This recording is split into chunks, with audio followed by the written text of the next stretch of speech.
Bismillahirrahmanirrahim. Alhamdulillahirabbil alamin wassalatu wassalamu ala asyrafil anbiya'i wal mursalin wa ala alihi wa sahbihi ajma'in. Subhanaka la ilma lana illa ma 'allamtana innaka antal alimul hakim. Rabbi shrah li sadri wa yassir li amri wahlul 'uqdatam min lisani yafqahu qawli. Amma ba'd.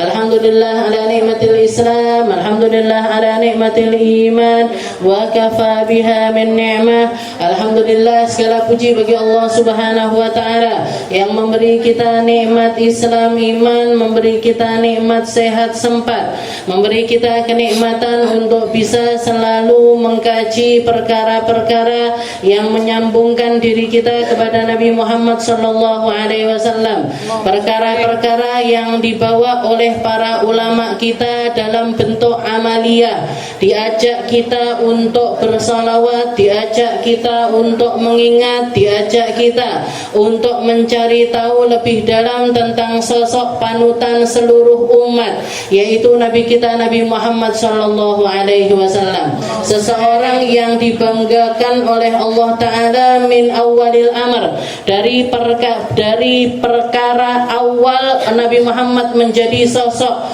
yang dibanggakan oleh Allah Ta'ala, dan kemuliaannya tidak ada habisnya, bahkan sampai ke dalam surganya Allah Ta'ala, bahkan di tempat yang termulia sosok Nabi Muhammad sallallahu alaihi wasallam tetap menjadi panutan kita, tetap menjadi seseorang yang akan setiap orang yang duduk bersamanya, berkumpul bersamanya, dekat kepadanya, mendapatkan sebuah kenikmatan dari Allah Subhanahu wa ta'ala, diliputi oleh rahmatnya, dan mendapatkan sesuatu yang tidak bisa diungkapkan dengan kata-kata.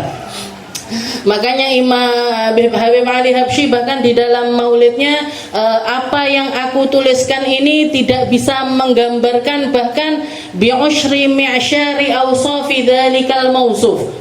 Sepersepuluh dari sepersepuluh kenikmatan yang bisa didapatkan manusia ketika mereka memahami, nyari tahu tentang sifat-sifatnya Nabi, itu yang bisa diungkapkan itu sepersepuluh dari sepersepuluhnya.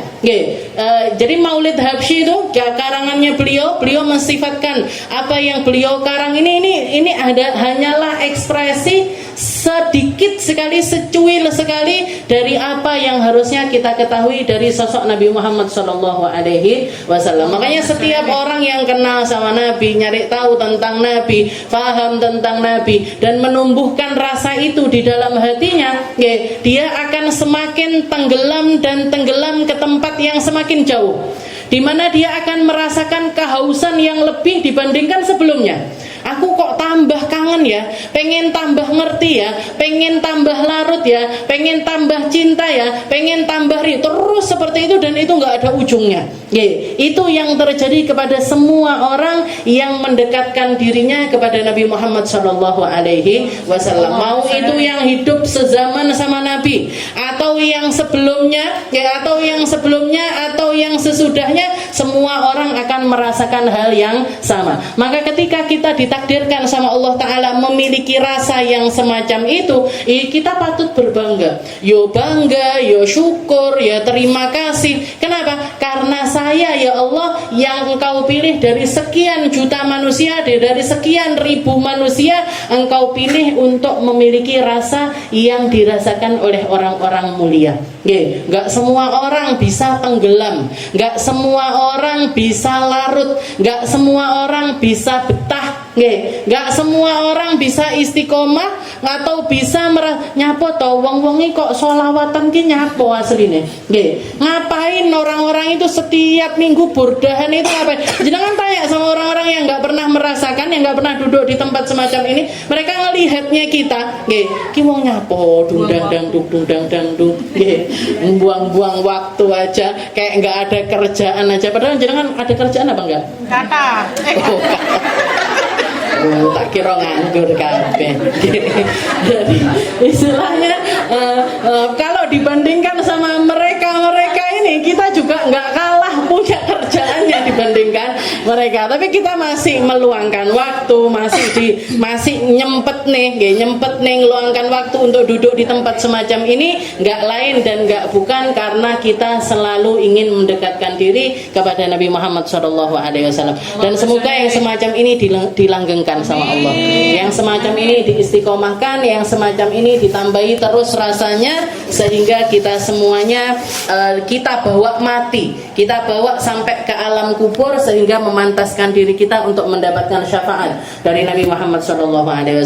Kita lanjutkan pembahasan kita masih di dalam Qasidatul Burdah ila an qala al-muallif rahimahullahu taala wa nafa'ana bi ulumi fid darain amin wa akada zudahu fiha daruratahu inna ad-darurata la ta'du 'ala al-'isami wa kaifa tad'u ila ad-dunya daruratu man laulahu lam tukhrajid dunya min al-'adami. Setelah kita tahu perjuangannya Nabi di dalam menegakkan syariatnya Allah Subhanahu wa taala, bukan hanya yang wajib-wajib saja, tapi yang sunnah-sunnah bagi umatnya juga diwajibkan kepada Rasul. Termasuk diantaranya Nabi Muhammad ngasih contoh tentang pentingnya bangun malam dan pentingnya panjangnya di dalam bangun malam. Beliau mencontohkannya dengan contoh mathalul a'la, dengan contoh yang paling puncak, di mana sampai kakinya Nabi ini bengkak saking panjangnya bangun malam beliau.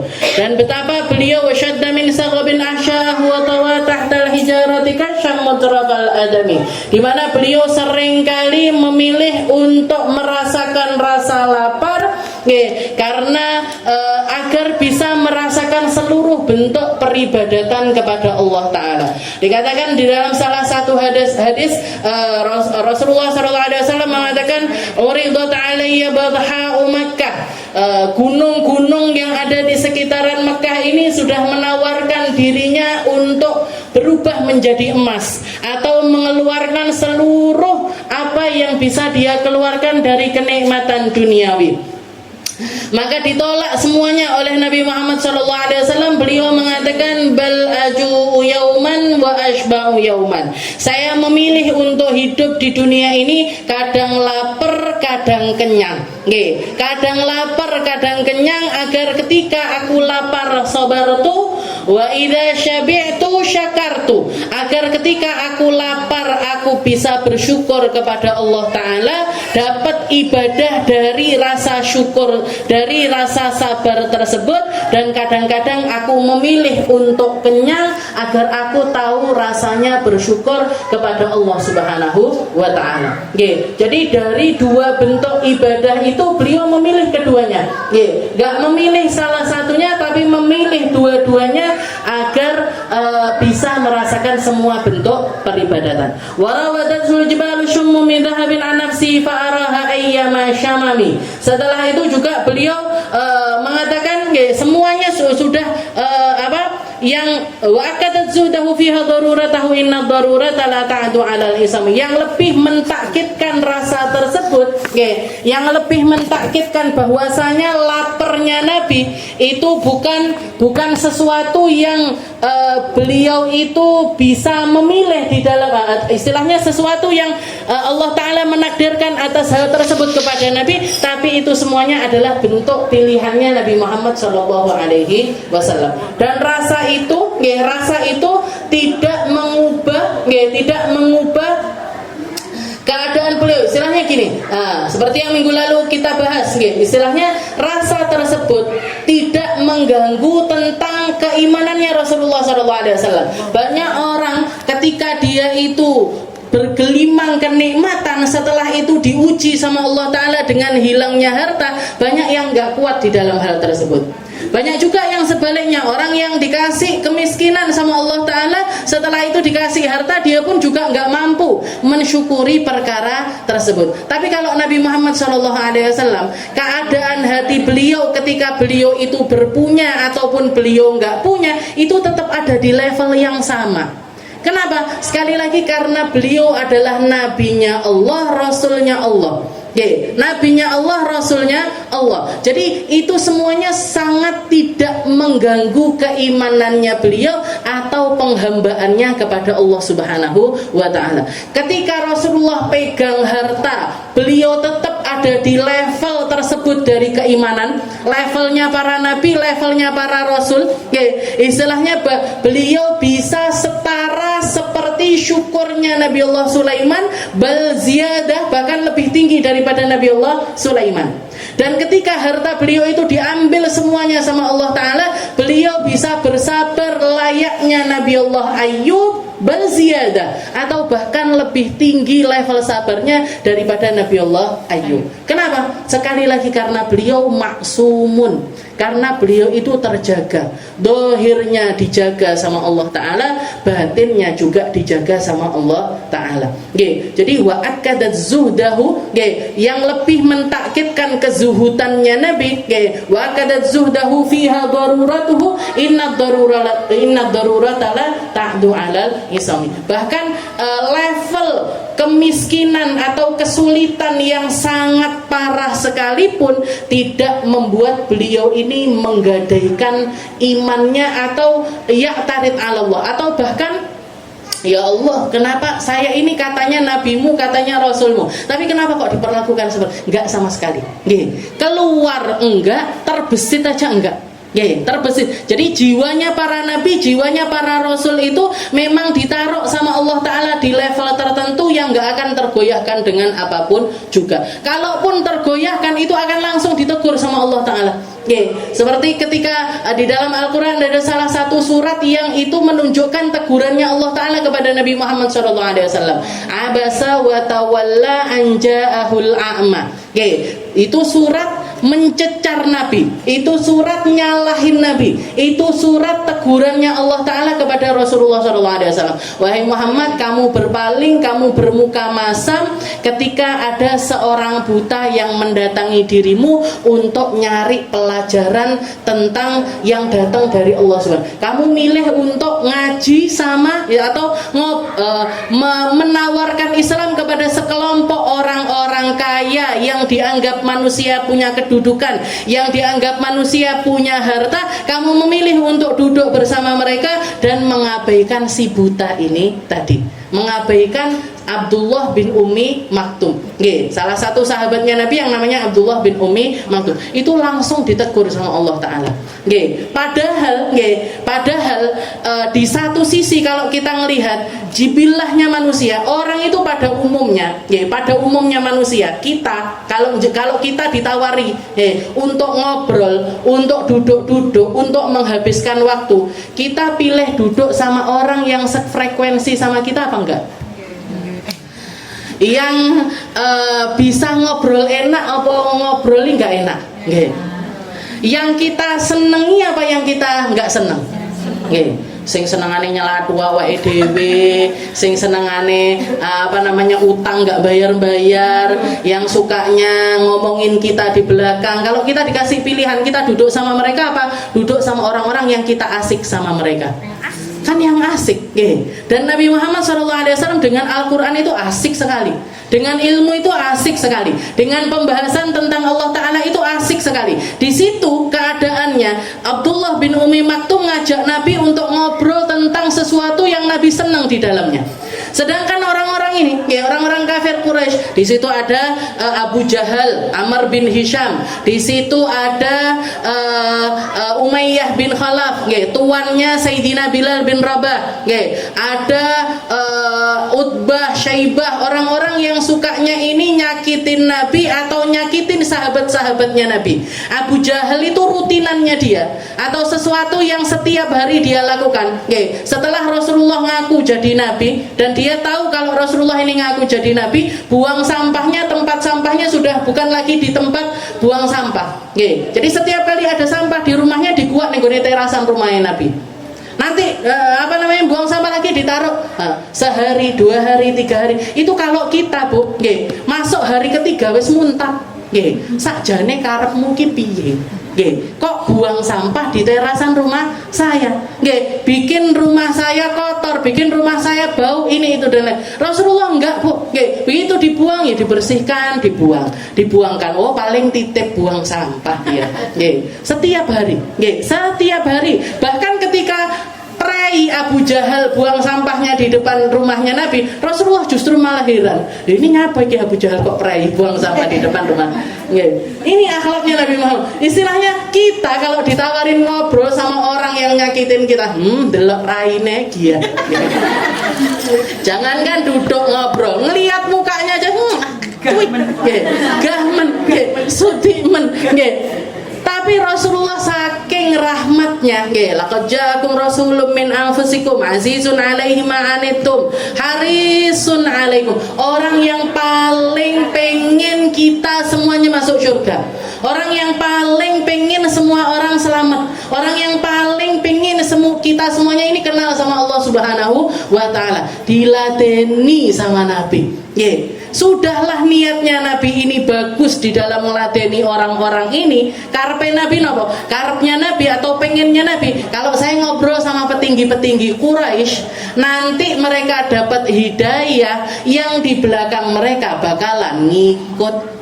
Orang kalau punya power, orang kalau punya kuasa, dengan kekuasaannya dia bisa mengendalikan manusia. Harapannya Nabi itu pengen nyelamatin orang lebih banyak lagi, tapi ternyata ditegur sama Allah, abasa wa tawalla. Saya istilahnya kalau baca surat ini, istilahnya yuh dah neo gelone Nabi. Sudahlah, karepku ya apik loh. Saya itu tindakan yang saya lakukan itu datang dari keluhuran akhlak yang sangat mulia sekali. Tapi yang didapat sama Nabi justru malah teguran. Yang didapat sama Nabi ada tafsirannya salah satu ulama, Imam Sya'rawi itu mengatakan kalau kamu mau ngerasakan, kenapa kok Allah Taala negur Nabi Muhammad SAW di dalam posisi ini? Satu, karena beliau ini adalah nabinya Allah, rasulnya Allah. Sekecil apapun kesalahan, sekecil apapun sesuatu yang nggak sesuai untuk kamu itu jadi seorang nabi, bakalan langsung ditegur sama Allah Ta'ala.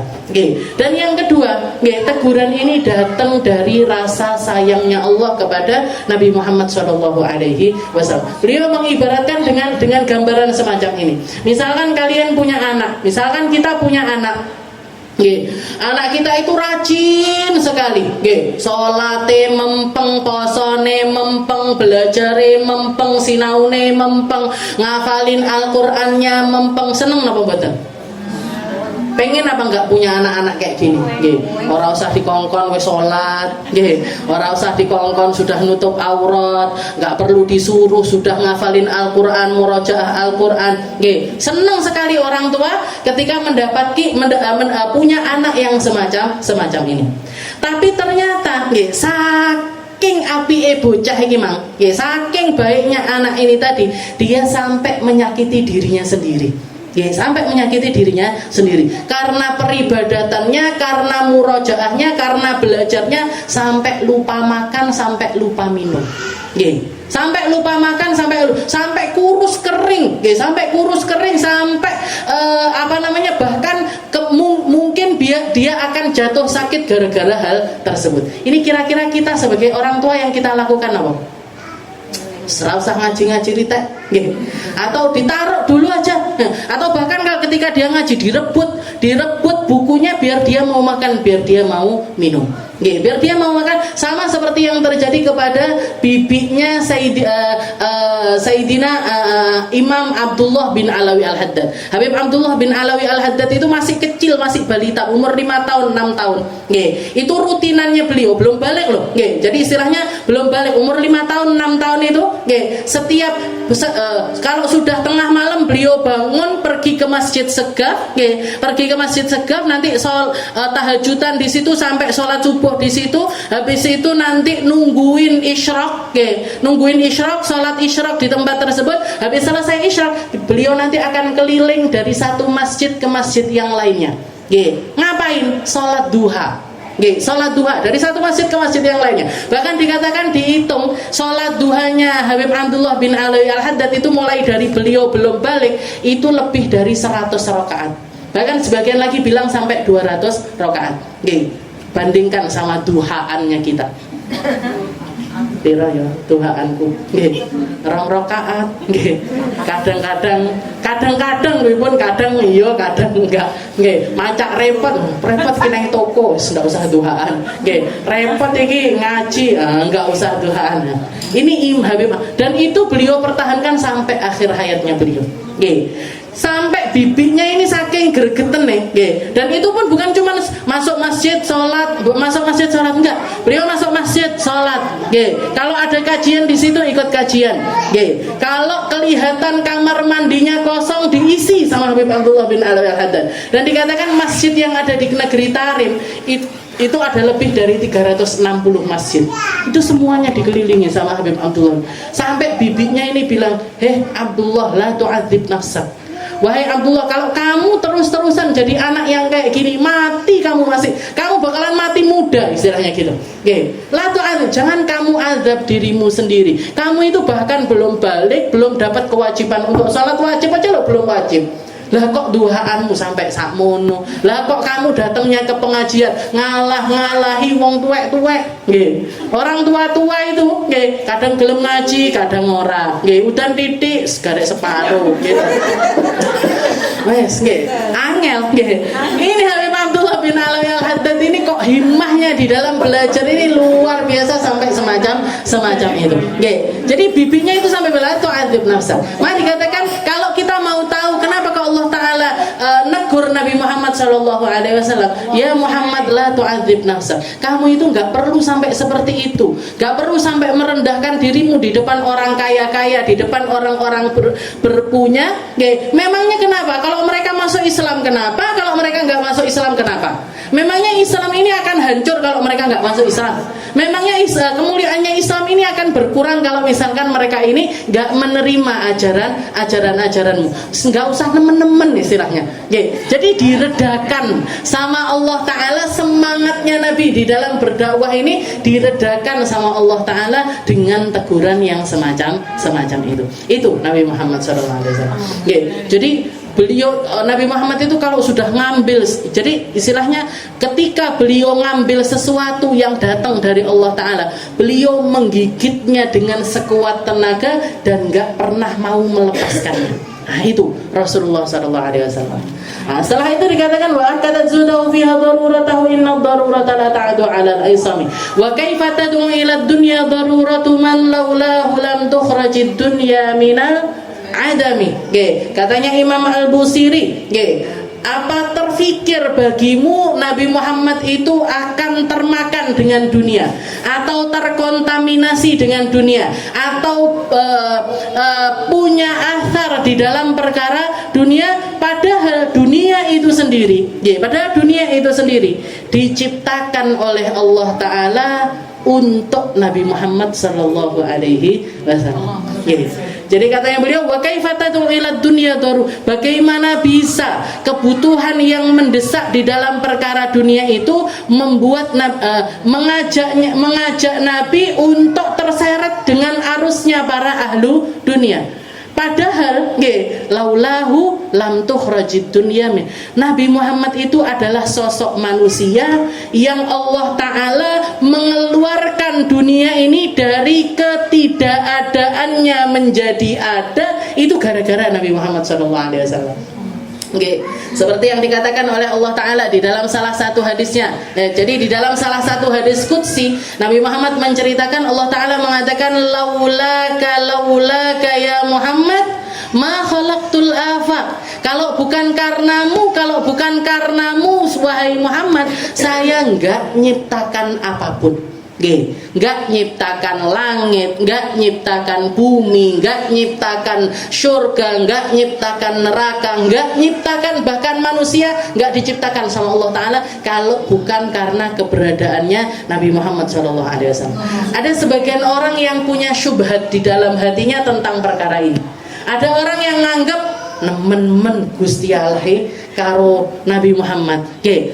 Berarti kita ini nggak ada harganya sama sekali. Berarti kita ini penciptaan kita ini enggak Allah Ta'ala enggak butuh sama kita, enggak butuh sama langit, enggak butuh bumi, enggak butuh surga, neraka dan lain sebagainya. Tapi Allah Ta'ala berkeinginan dan berkehendak untuk menciptakan itu semuanya hanya karena satu sosok, hanya karena satu sebab, yaitu akan terciptanya Nabi Muhammad. Jadi seakan-akannya Allah Ta'ala menciptakan bumi, langit dan segala alam semesta ini mulai dari awal penciptaan itu hanya persiapan kedatangannya Nabi Muhammad SAW.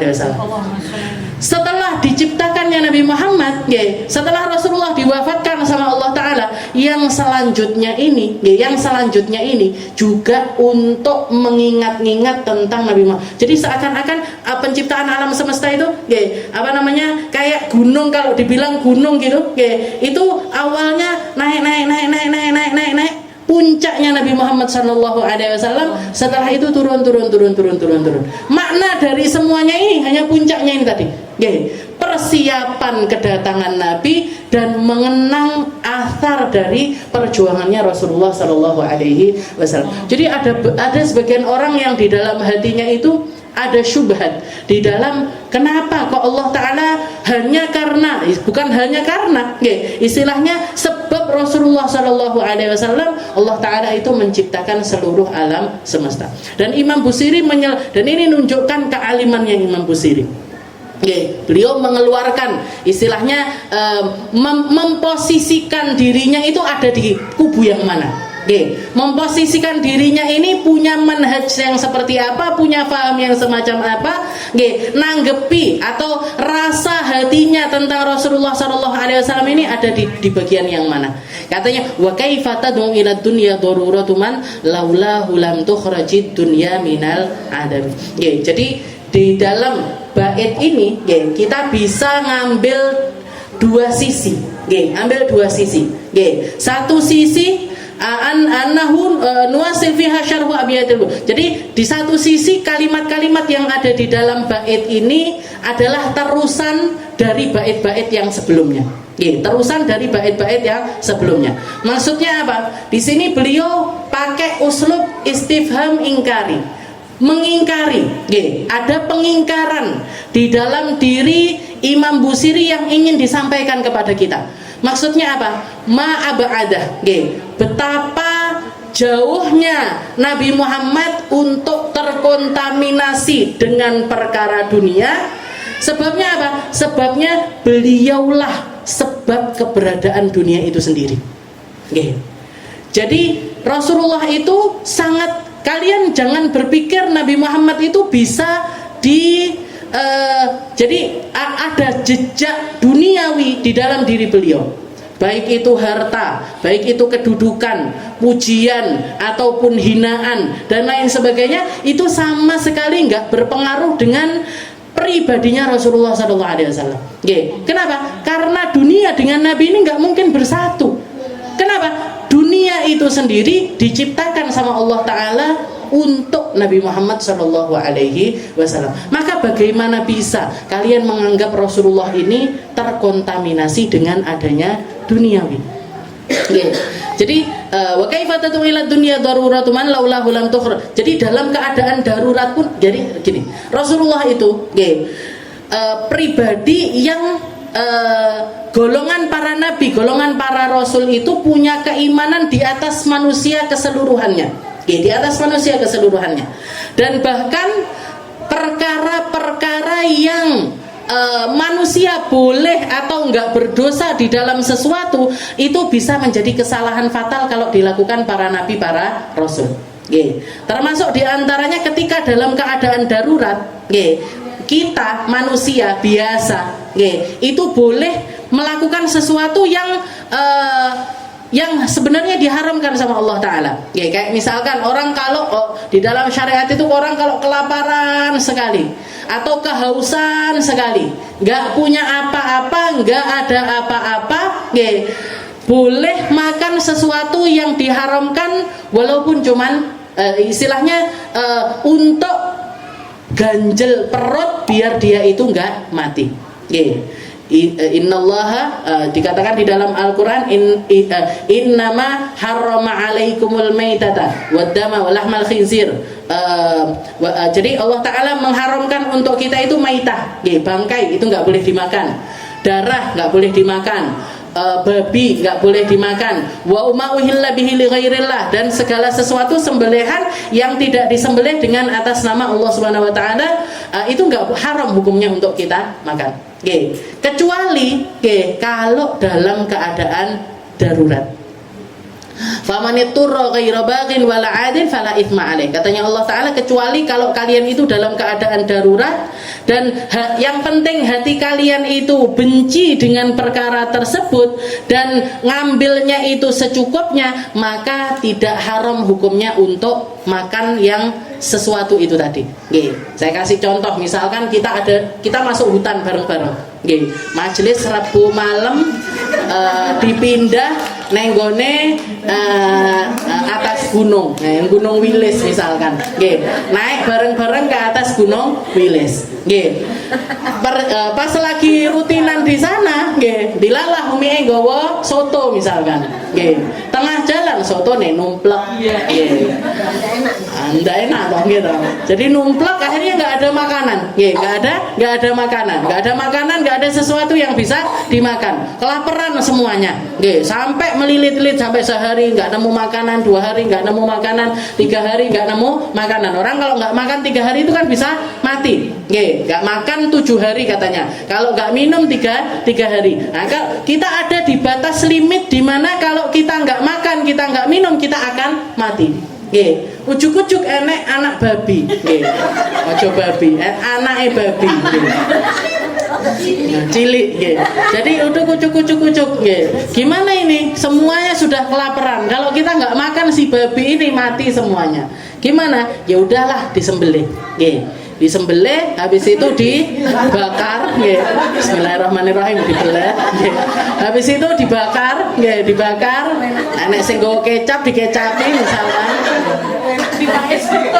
akhirnya makan kita, patokannya boleh makan ini gimana? Famanittur ghaira baghin wala 'adin, dengan hati yang ingkar, tunggu, lumayan iki, sujukno koyok ngene, lendak nggak ngerasane babet, nggak ada perasaan kayak gitu, jadi rasa hatinya terpaksa. Ya Allah, kalau nggak karena numplek soto nih kita nggak akan makan ini ya Allah, tapi gimana lagi, terpaksa.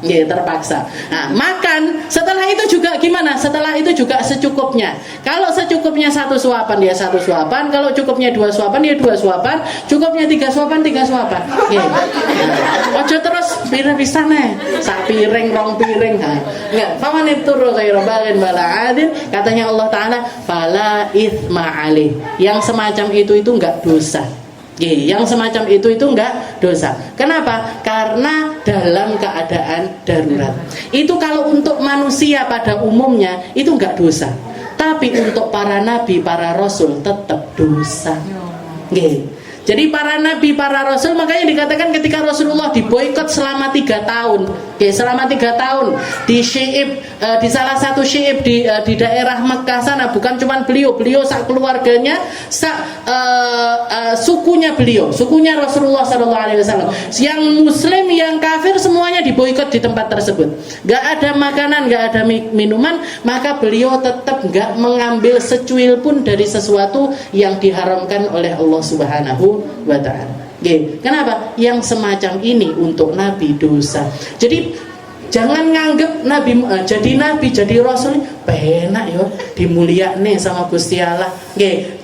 Dapat jaminan surga, dapat kenikmatan, bisa ngasih syafaat, bisa ngasih pertolongan, ini itu dan lain sebagainya. Mereka berada di tempat tersebut dengan batasan-batasan akidah yang disesuaikan untuk mereka. Dengan iman yang sesuai untuk mereka, dengan syariat yang sesuai dengan mereka. Jadi nggak terkontaminasi kesalahan sedikit pun dohirnya ataupun juga batinnya. Makanya Imam wa kaifa tad'u ila dunya daruratu man laulahu lam tukhrajid dunya minal adami. Kamu kalau mau tahu kedudukannya Rasulullah sallallahu alaihi wasallam, Nabi Muhammad ini sosok manusia yang dunia dan seluruhnya dan semua ciptaannya Allah taala itu tercipta karena nabi. Terciptanya karena Rasul, terciptanya karena sosok seseorang yang akan diciptakan oleh Allah Ta'ala, namanya Muhammad bin Abdullah, yang akan memiliki kesempurnaan di dalam segala sesuatu. Maka sangat jauh sekali kalau beliau itu terkena pengaruh sedikit pun tentang perkara dunia. Dan beliau menjalani itu semuanya bukan dengan terpaksa atau kesulitan, enggak. Itu murni karena keindahan apa yang Allah Ta'ala tatakan di dalam hati beliau. Wa kaifa tatu ila dunya darurat. Jadi bahkan sampai hal darurat sekalipun itu enggak menggoyahkan kemaksuman mereka, enggak menggoyahkan rasa dohir batin yang ada pada diri mereka. Dan kedudukannya laulahu lam tukhrajid dunya minal adam. Jadi ini jadi dari segi apa namanya? Dari segi urutan bait, paling pas kita ngambil pemahaman tentang bait ini dengan cara semacam ini. Setelah itu beliau juga ngeluarkan orang-orang yang di dalam hatinya itu ada syubhat tentang rasa ini tadi. Perkataannya Allah Ta'ala yang mengatakan laula ya Muhammad ma khalaqtul afaq. Kalau kita ingat, ini juga hadis ini ada di dalam kitab hadis-hadis yang level hadisnya itu sahih, Bukhari ataupun juga Muslim, tentang kisah Nabi Allah Adam ketika beliau itu terusir dari syurga. Beliau minta ampun kepada Allah Ta'ala, minta pengampunan dari Allah Ta'ala dengan menggunakan nama Nabi Muhammad SAW. Istilahnya beliau bertawasul. Jadi kalau ada orang yang ingkar tentang tawasul, waktu saya ngajak ibu-ibu hari Selasa itu membaca Hadroh Basaud, dan itu kan isinya tawasul kabeh, gitu. Kita baca Ratib Al-Haddad, Al-Fatihah ila Al-Fatihah ila Al-Fatihah, itu kan semuanya tawasul. Banyak orang ingkar dengan kebolehan tawasul. Banyak orang nggak nganggep donga nggone Gusti Allah ya langsung ae, ndak usah pakai perantara. Sopo awake dhewe arepe ndonga langsung tembus langit ketujuh.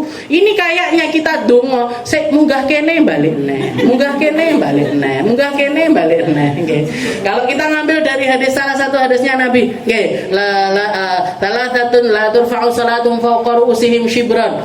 Ada 3 golongan manusia yang salatnya mereka itu naik 1 jengkal aja enggak. Siapa yang pertama? Rajulun amma qauman wa hum lahu karihun. Imam yang dibenci sama makmumnya. Imam yang dibenci sama makmumnya. Bapak-bapak sing disenengi anak bojone, ini salatnya enggak munggah, sak jengkale enggak munggah. Setelah itu Pak Camat kok enggak disenengi rakyatnya, Pak Lurah enggak disenengi rakyatnya. Bahkan dikatakan para ulama mengatakan, termasuk diantaranya rajulun amma qauman, itu diri kita sendiri. Diri kita ini kan pemimpin dari seluruh anggota tubuh kita. Kalau sampai anggota tubuh kita ini enggak seneng sama kita, mata senengane digawe maksiat, kuping senengane ngrungokne sing elek-elek, mulut sing metu kebun binatang kabeh, tangan dan lain sebagainya, sukanya itu keluar sesuatu yang buruk-buruk dari diri kita. Berarti apa? Kita ini, roh kita ini, hati kita, yang jadi pemimpin diri kita itu hati kita. Ketika seluruh anggota tubuh kita ini benci, jadi ingkar, saya itu nggak mau dipakai maksiat, kok kamu pakai maksiat. Saya itu nggak suka kamu perlakukan seperti ini, kok kamu itu pun termasuk di dalam golongan ini tadi. Rajulun amma qauman wa hum lahu kan. Pemimpin satu kaum yang kaumnya itu nggak seneng sama dirinya. Itu sholatnya naik aja enggak. Setelah itu yang kedua, wa mra'atun batat wa zawjuha 'alaiha sakhid. Perempuan istri batat, jadi di malam hari, bermalam di malam hari, bojone nesu, ndak jaluk ngapura, bahkan ndak roh-roh, istilahnya si istri ini melakukan kesalahan sama suaminya, dan suaminya malam itu marah kepada perempuan tersebut. Itu sholatnya nggak diterima, sholatnya dia nggak diterima. sama Allah Ta'ala. Dan yang terakhir, wa ikhwan mutasariman, 2 orang teman yang saling berseteru. Biyen konconan, saiki satru-satrunan. Dulu baik-baik saja, sekarang nggak baik-baik saja. Dulu sukanya kemana-mana berdua, tapi setelah itu terjadi masalah sampai lebih dari 3 hari nggak sapaan. Nah ini masuk ini. Nah, jadi kalau kita ngomongin doa kita, pantas munggah lho ndak? Pantas naik aja enggak? Pantas naik aja enggak. Maka kalau kita enggak punya wasilah-wasilah semacam orang-orang yang dimuliakan sama Allah Ta'ala, gimana caranya kita nyampe kepada Allah Ta'ala? Tapi sebagian orang itu kalau diomongin kayak gitu, enggak oleh, syirik, syirik, bid'ah, dolalah, finnar, senjatanya kui pangkat. Padahal Nabi Allah Adam keluar dari surganya Allah Ta'ala, beliau minta pengampunannya Allah pakai namanya Nabi Muhammad Sallallahu Alaihi Wasallam. Dalam hadis diceritakan ketika Allah Ta'ala fastaghfara Adam rabbahu qala Allahumma bihaqqi Muhammad ighfirli. Jadi kalimat yang dikatakan sama Nabi Adam kepada Allah Ta'ala, Allahumma, ya Allah, bihaqqi Muhammadin, dengan haknya seseorang yang bernama Muhammad, ighfirli, ampuni saya. Ampuni saya ya Allah. Saya minta ampun pakai namanya seseorang yang bernama Muhammad. Maka Allah Ta'ala mengatakan kepada Nabi Allah Adam, ya Adam, kaifa arafta Muhammadan? Gimana ceritanya kok kamu itu ngerti tentang seseorang yang bernama Muhammad? Maka Nabi Adam mengatakan, ya Rabb, lamma khalaqtani, ya Allah, ketika engkau menciptakan aku, meniupkan ruh kepada jasadku, pertama kali aku melek mata, yang aku lihat adalah bawah tiang-tiang arsy-Mu. Saya melihat bawah tiang arsy-Mu itu tidak ada satu tiang pun kecuali tertulis di situ la ilaha illallah Muhammadur Rasulullah. Gak ada satu tiang pun kecuali tulisannya la ilaha illallah Muhammadur Rasulullah. Bukan Adam Rasulullah, bukan Nuh Rasulullah, bukan Idris Rasulullah, bukan Musa, Isa, Ibrahim ataupun nama-nama yang lainnya, tapi yang tertulis di situ adalah Muhammadur Rasulullah. Fa'araftu annahu lamma qarantasmahu bismi, ketika engkau menggandengkan namamu dengan namanya, sudah pasti dia adalah seseorang yang paling penting di dalam kehidupan ini. Maka saya minta ampun kepada engkau dengan wasilah seseorang yang bernama Muhammad ini. Siapa dia ya Allah? Siapa dia ya Allah? Muhammad ini siapa ya Allah? Maka Allah Ta'ala mengatakan, ya Adam, dia adalah seseorang yang nanti akan keluar dari salah satu dari anak cucumu, yang akan mencapai derajat paling tinggi, dan dia adalah kekasihku. Dia adalah kekasihku. Maka dan Allah Ta'ala mengatakan, ya Adam, laulahu lama khalaqtuk. Wahai Adam, kalau bukan karena aku berkeinginan untuk mengeluarkan orang yang namanya Muhammad ini, aku bahkan gak akan pernah menciptakan diri. Laulahu lama khalaqtu. Kalau bukan karena Muhammad, saya nggak nyiptakan kamu, wahai Adam. Nah ini, jadi ini ada di dalam hadis sahih. Ada di dalam hadis sahih. Makanya syubhat tentang seberapa kita boleh muji Nabi, seberapa kita boleh meninggikan Nabi. Orang-orang seperti kita yang muji-muji Nabi, ini sebagian golongan mengatakan hulu. Berlebihan mereka di dalam memuji, kakean lek muji. Kalau tentang Nabi Muhammad itu nggak ada, namanya kebanyakan itu nggak ada. Kakean sholawat tidak enak. Orang kakean sholawat itu semakin dekat sama Rasul. Over limit di dalam mengingat-ingat Nabi ataupun juga memuji-muji Rasulullah. Nah itu nggak ada ceritanya. Kenapa? Karena bahkan Allah Ta'ala menggandengkan namanya dengan nama Nabi Muhammad Sallallahu Alaihi Wasallam. Dan tujuannya apa? Tujuannya apa? Kenapa Allah Ta'ala itu kok yang dibanggakan adalah Rasulullah Sallallahu Alaihi Wasallam? Karena Allah Ta'ala tahu bi'ilmihil azali, nggih, dengan pengetahuan Allah yang maha azal, nggih. Jadi Allah Ta'ala itu kan ilmunya ilmu azal, nggih. Istilahnya gini, Allah Ta'ala sudah tahu sebelum segala sesuatu itu ada. Allah Ta'ala sudah paham dengan keberadaannya manusia dan apa yang akan terjadi kepada manusia dan bagaimana mereka nantinya dan lain. Allah Ta'ala sudah tahu semuanya. Kalau misalkan setelah Allah Ta'ala menciptakan dunia dan manusia dan semua anak cucunya manusia ini yang memenuhi bumi ini, gak ada yang sampai ke tingkat peribadatannya itu sesuai dengan apa yang diinginkan oleh Allah Ta'ala gak akan menciptakan manusia. Kenapa? Karena dunia ini diciptakan sama Allah Ta'ala, wa ma khalaqtul jinna wal insa illa liya'budu. Saya tidak menciptakan bumi dan juga saya tidak menciptakan manusia dan juga jin kecuali tujuannya adalah untuk beribadah. Dan ibadah ini dengan segala macamnya ibadah itu nanti akan setiap orang itu ada porsinya masing-masing di dalam peribadatan tersebut. Dan Nabi Muhammad SAW berada di setiap puncak ibadah-ibadah itu. Nabi Muhammad ada di setiap puncak-puncak ibadah tersebut. Ketika Allah Ta'ala mengatakan, ketika Allah Subhanahu Wa Ta'ala mengatakan, Subhanalladzi asra bi'abdihi lailan, Maha suci Allah yang memperjalankan hambanya. Siapa yang dimaksud dengan hambanya ini? Nabi Muhammad. Diisrokan sama Allah Ta'ala, dimi'rajkan sama Allah Ta'ala. Satu-satunya manusia yang mendapatkan kemuliaan tersebut. Karena Allah Ta'ala memuji dengan kalimat bi'abdihi, dengan hambanya. Kenapa? Berarti level penghambaannya Nabi Muhammad ini ada di puncak, mengalahkan seluruh manusia mulai dari zaman Nabi Adam sampai akhir. Bahkan kalau dikumpulkan semua penghambaan manusia, itu enggak akan pernah setara dengan penghambaannya Rasul. Ketika Allah Ta'ala mengatakan umil laila illa qalila nisfahu aw inqus wa minal laili fatahajjat bihi nafilatan lak. Wahai manusia, salat malam, salatlah tahajud. Itu yang paling bisa merealisasikan bentuk tahajud yang diinginkan sama Allah Ta'ala, ya Nabi Muhammad.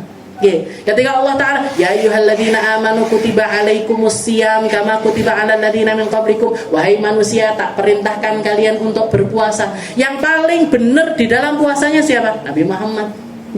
Jadi semua bentuk peribadatan itu itu ada di dalam puncaknya Rasul Sallallahu Alaihi Wasallam. Makanya satu-satunya orang yang berhak untuk mengatakan ana sayyidu waladi Adam wala fakhr, saya adalah pemimpinnya seluruh anaknya Nabi Allah Adam, dan itu tidak membuat saya bangga. Istilahnya kalimat ini keluar, tapi bukan kalimat yang keluar dengan disertai kesombongan, bukan kalimat yang disertai keangkuhan, bukan kalimat. Jadi kalimat pembanggaan diri sebagai bentuk kayak disclaimer. Jadi beliau itu memang harus mengucapkan hal tersebut karena perintah dari Allah Subhanahu Wa Ta'ala. Walaupun berat bagi beliau, tapi ini sesuatu yang harus disampaikan karena Nabi Muhammad satu-satunya orang yang berada di level tersebut. Jadi istilahnya gini, setelah kita tahu, oh Rasulullah ini, jadi Allah Ta'ala ketika mengatakan laulaka ya Muhammad ma khalaqtul afaq, kalau bukan karenamu wahai Muhammad aku tidak menciptakan alam semesta. Itu bukan sesuatu yang harus kita herani diucapkan oleh Allah Ta'ala untuk seseorang. Kenapa? Karena itu di satu sisi juga apresiasinya Allah Ta'ala untuk Rasulullah Sallallahu Alaihi Wasallam. Wa kana fadlullahi 'alaika 'azima. Wahai Muhammad, keafdoliahan yang aku berikan kepada dirimu itu sangat-sangatlah besar. Bukanlah sesuatu yang dimiliki oleh manusia. Istilahnya satu-satunya ya kamu wahai Muhammad.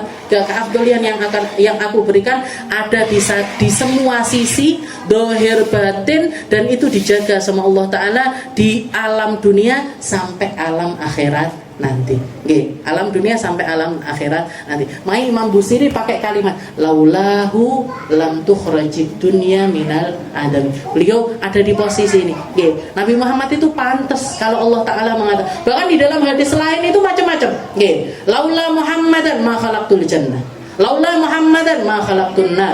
Laula Muhammadan ma khalaqtu Adam. Oke, katanya Allah, kalau bukan karena Muhammad saya nggak nyiptakan surga, nggak nyiptakan neraka, nggak nyiptakan manusia, nggak nyiptakan alam semesta ini nggak diciptakan sama Allah Taala. Jadi beliau ini syubhat ini harus keluar.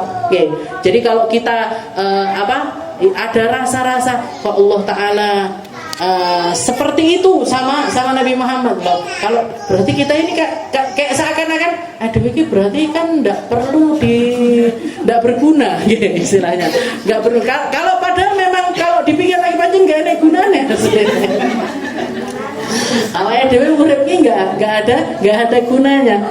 Yang enggak ada gunanya kita hidup kalau kita enggak ngikuti jalan hidupnya Rasulullah Sallallahu Alaihi Wasallam. Jadi orang-orang Nabi Muhammad punya kemuliaan, dan orang-orang yang pengen memasukkan diri di dalam kemuliaan tersebut, mereka mengambil jejaknya Nabi agar diikut sertakan di dalam kemuliaan tersebut.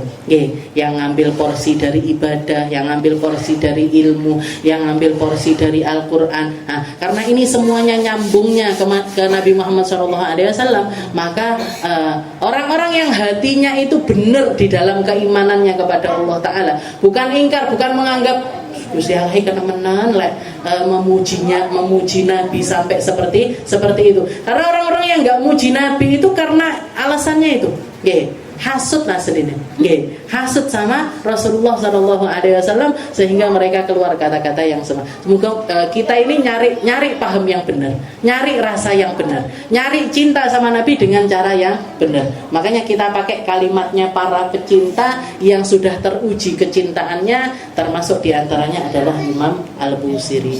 Oke, fatadungirat dunya daruratu man laulahu lam tukhrajid dunya minal adami. Muhammadun sayyidul kaunaini wathaqalain wal fariqain min urbi wa min ajami. Insyaallah kita lanjutkan di pertemuan yang selanjutnya.